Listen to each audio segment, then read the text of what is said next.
ఆత్మజ్ఞాని ఎలా ఉంటాడు?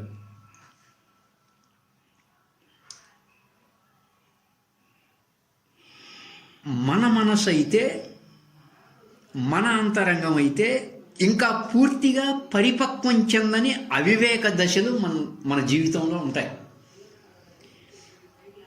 అంటే కోరికలతోనే జీవితం సాగుతూ ఉంటుంది. దాన్ని అవివేక దశ, పరిపక్వత చెందని దశ అంటారు దాన్ని. మన మనసు ఇంకా ఆ దశలోనే ఉంటుంది. అంటే అలా గనక ఆ కోరికలతోనే పరిపక్వం చెందని అవివేక దశలో జీవితం కొనసాగుతూ ఉంటే గనక ఇవి పొందదగినవి, ఇవి వదులుకోవాల్సినవి, అంటే ఇవి నేను పొందాలి, ఇవి నేను వదులుకోవాల్సినవి, ఇటువంటి భావనలతోనే జీవితం అంతా సాగుతూ ఉంటుంది. అవి అవివేక దశలు. అందుకని మనం అవివేక దశ నుంచి ఉత్తమ దశకు వెళ్ళాలి, అంటే ఆత్మజ్ఞాని దశకు వెళ్ళాలి.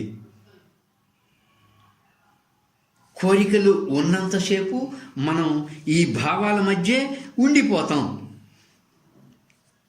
చూడండి, ఆత్మజ్ఞాని ఎలా ఉంటాడయ్యా అంటే, ప్రవృత్తి మార్గము అంటే మనం కర్మకాండ చేస్తూ జీవితం కొనసాగిస్తూ ఉంటాం కదా, అవన్నీ ప్రవృత్తి మార్గం.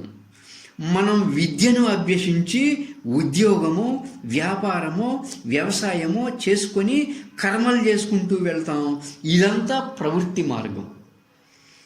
ఈ ప్రవృత్తి మార్గం అంతా రాగంతో నడుస్తూ ఉంటుంది.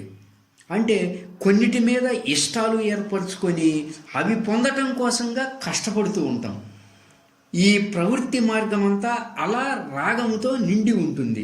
అంటే ఇవి పొందాలి అని కొన్నిటి మీద రాగం ఏర్పాటు చేసుకొని మనం కర్మలు చేస్తూ ఉంటాం అవి పొందటానికి. ప్రవృత్తి మార్గంలో కొన్నిటి మీద రాగం ఏర్పరచుకోవడం వల్లే మన పనులన్నీ జరుగుతూ ఉంటాయి. మిత్రులారా, నివృత్తి మార్గం వచ్చేసరికి అంటే అన్నీ వదిలేసినప్పుడు అన్నిటి మీద ద్వేషం పెరుగుతూ ఉంటుంది.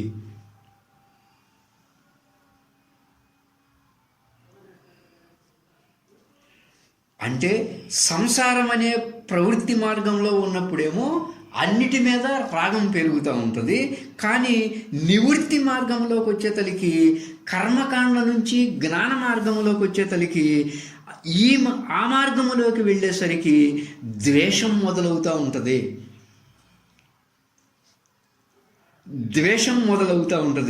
ద్వేషం అంటే ఈ వస్తు విషయాలపైన, అంటే అందరూ చేసే కర్మలపై, వస్తు విషయాలపై ద్వేషం మొదలవుతూ ఉంటుంది.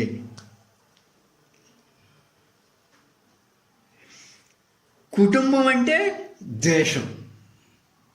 ఎందుకు? ఇతను జ్ఞానకాండలోకి వచ్చాడు కాబట్టి, నివృత్తి మార్గంలోకి వచ్చాడు కాబట్టి కుటుంబం అంటే ద్వేషం.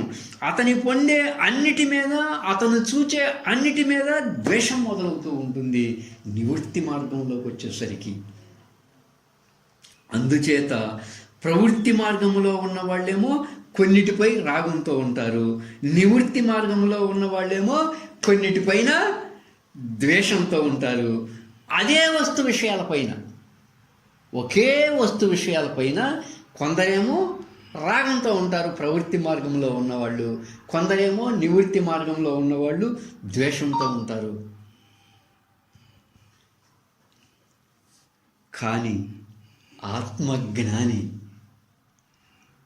ఎలా ఉంటాడు అంటే, దేని మీద రాగం ఉండదు ఆయనకి, దేని మీద ద్వేషం ఉండదు.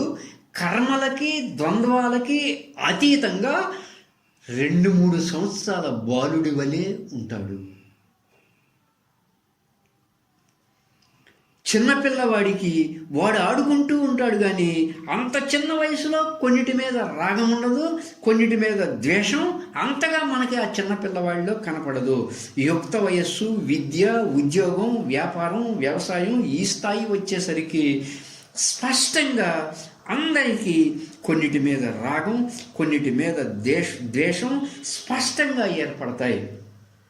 కానీ పిల్లవాని దశలో రాగం ద్వేషం ఉండవు కదా, ఆటని ఆస్వాదిస్తూ ఉంటాడు. ఆత్మజ్ఞాని కూడా అలా ఉంటాడు. అంటే రాగం ద్వేషం లేకుండా ఒక చిన్న పిల్లవాడిలా నిత్యవర్తమానంలో ఉంటాడు. కర్మలని ఆస్వాదిస్తూ ఉంటాడు. ఎలాగైతే చిన్నపిల్లవాడు ఆటని ఆస్వాదిస్తూ ఉంటాడో పిల్లలు ఎప్పుడూ ఆనందంగా ఉంటారు. దానికి కారణం ఏంటయ్యా అంటే వాళ్ళు నిత్యవర్తమానంలో ఉంటారు. గతం గురించి ఏ భావన ఉండదు వాళ్ళకి. భవిష్యత్తులో అవి సాధించాలి ఇవి సాధించాలి అన్న ఏ భావన వాళ్ళకు ఉండదు. కానీ మనమేమో గతంలోనే జీవిస్తూ ఉంటాం ఎక్కువగా. శరీరమేమో వర్తమానంలో ఉంటుంది, మనసేమో గతంలో జీవిస్తూ ఉంటుంది, లేదా భవిష్యత్పై ఆశలు ఊహలతో ఉంటుంది. అలా మనందరం వర్తమానం కోల్పోయాం. నిత్య వర్తమానం అంటే ఏంటో నిత్య వర్తమాన ఎపిసోడ్లో దర్శించగలరు మీరు. అలా నిత్య వర్తమానంలో ఉంటాడు ఆత్మజ్ఞాని. ఎక్కడా కూడా ఆ ఆత్మజ్ఞానిలో గతపు భావాలేవి అతని యొక్క వర్తమానాన్ని కలుషితం చేయకుండా ఉంటాడు. అలాగే భవిష్యత్తు పైన కూడా ఎక్కువ ఆశలతో ఊహలతో ఉండడు ఆత్మజ్ఞాని. నిర్ద్వంద్వో, దేని మీద రాగం ఉండదు, దేని మీద ద్వేషం ఉండదు.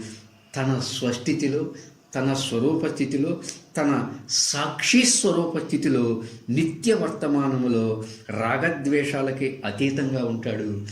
ఆత్మజ్ఞాని ఇలా ఉంటాడు.